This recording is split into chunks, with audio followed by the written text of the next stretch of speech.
Dans cette vidéo, je vais vous parler d'un rappel des références à apporter sur les matériels ainsi que sur les tensions de mode commun. Ce qu'il faut savoir dans un premier temps, c'est le schéma global d'un circuit. Dans un circuit électrique ou électronique, vous avez ce que l'on appelle le point froid, qui est la tension la plus faible du circuit. En l'occurrence, c'est souvent le 0 volt.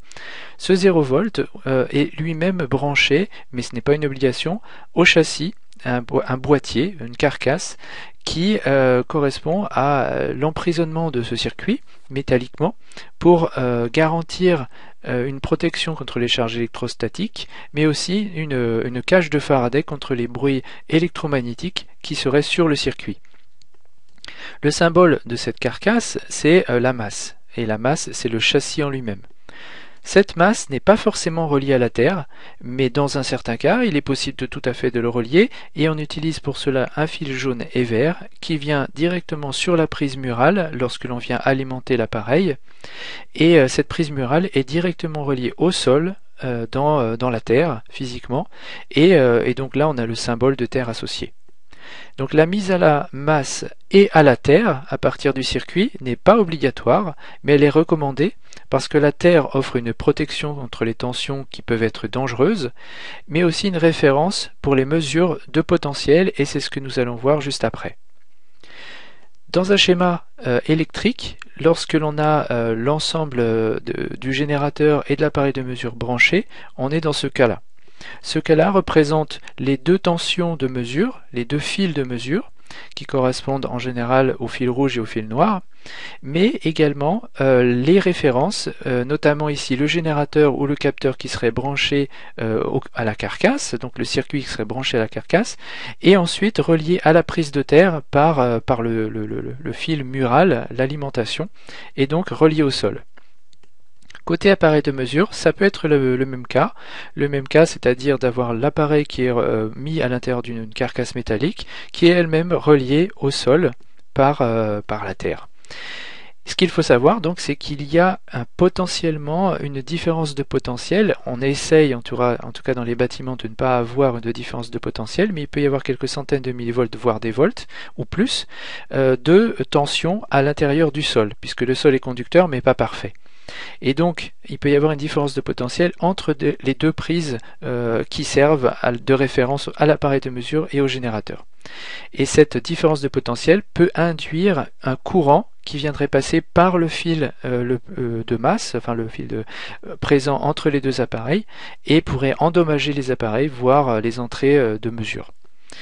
Il y a une autre tension qu'il faut prendre en compte, c'est la tension de mode commun, qui est la moyenne entre les deux entrées des deux conducteurs de mesure, donc entre les deux fils, et puis la terre qui est la référence.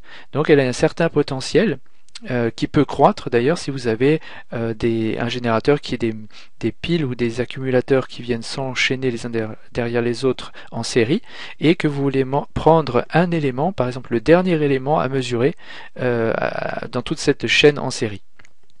Donc ici nous avons un cas bien particulier où on est référencé côté source et côté appareil. Donc ce qu'il faut absolument éviter, eh bien, c'est d'avoir justement ces deux références, parce que il peut potentiellement y avoir une différence de potentiel entre les deux, et ça viendrait endommager le circuit de mesure. Donc dans ce cas-là, il faut passer dans un autre mode. Il est recommandé de passer dans un mode différentiel, et dans le mode différentiel, on n'est pas référencé directement à la masse et à la terre, enfin en tout cas à la terre, et le fil qui s'appelle AIGND, en l'occurrence, permet d'avoir les deux entrées flottant en l'air. Et du coup, on n'a qu'une seule référence, la référence côté appareil de génération, enfin, le système de génération. Ensuite, nous avons les autres cas possibles. On a le cas où on est uniquement référencé côté appareil. Appareil de mesure est branché dans le mur, et le générateur, c'est simplement une pile en l'air qui n'est pas reliée au sol. Dans ce cas-là, ce qu'il faut faire, c'est éviter bien sûr d'avoir le mode différentiel, parce que si on est en différentiel, dans ce cas-là, il n'y a aucune référence.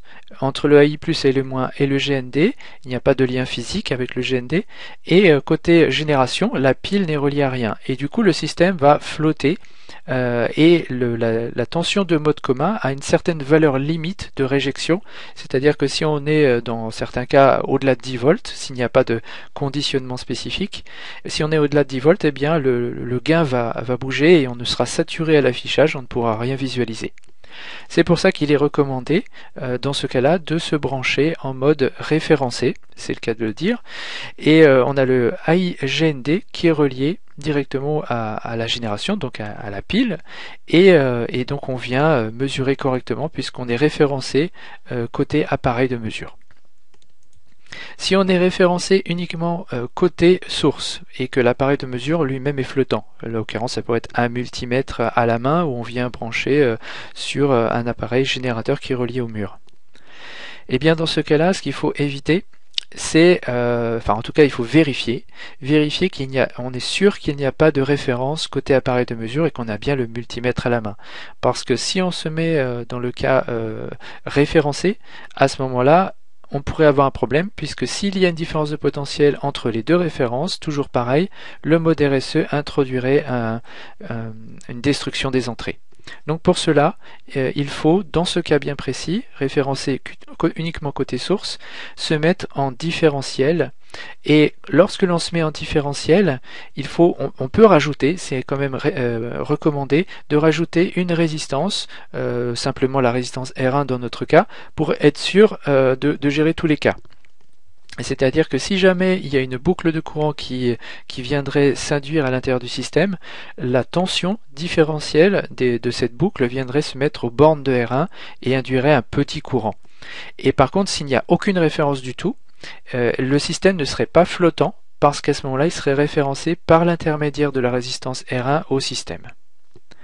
Donc c'est un peu le cas ici, si on est référencé à rien du tout, il faut éviter d'être référencé à rien et de se mettre en mode différentiel. Pareil, on flotte. Il faut se mettre en mode RSE. Voilà, j'espère que ça vous a un petit peu éclairci les différents cas possibles. En tout cas, sachez que sur les matériels, il y a le petit connecteur qui vous permet de connecter ou de visser sur certains boîtiers directement la terre pour être référencé et éviter d'avoir un châssis qui flotte. Et qui dit un châssis qui flotte, et à ce moment-là, vous ne pouvez pas mesurer puisque vous pouvez éventuellement être saturé dans certains cas ou en tout cas avoir des dérives au niveau de la mesure. Ce qui est tout à fait normal, bien sûr, l'affichage est faux, mais c'est normal dans cette situation. Donc ce qu'il faut faire, c'est déterminer où se situent les références pour pouvoir reprendre un petit peu cette vidéo pour voir dans quel cas il faut placer telle ou telle résistance et dans quel cas on peut être branché et comment il faut se brancher. Une fois qu'on a déterminé où se situent les références, ce qu'il faut retenir, c'est qu'il n'en faut qu'une seule référence, d'un côté ou de l'autre, côté source, côté mesure, mais il n'en faut pas deux, parce que sinon on a une boucle de masse, et il n'en faut pas 0 parce que sinon on flotte. Voilà. Et il ne faut pas dépasser les spécifications de tension de mode commun en fonction du matériel. Si c'est un matériel qui est non protégé, la plupart du temps c'est 10 volts de réjection de mode commun, donc il faut être dans les 2-3 volts en termes de mode commun, et ça, là, dans ce cas-là ça fonctionne très bien. Et puis dans certains matériels ça peut être 250 volts ou 300 volts de réjection de mode commun et vous êtes isolé à ce moment-là et protégé. L'isolation revient physiquement à séparer le châssis de la terre. Et donc on revient à un cas sans référence.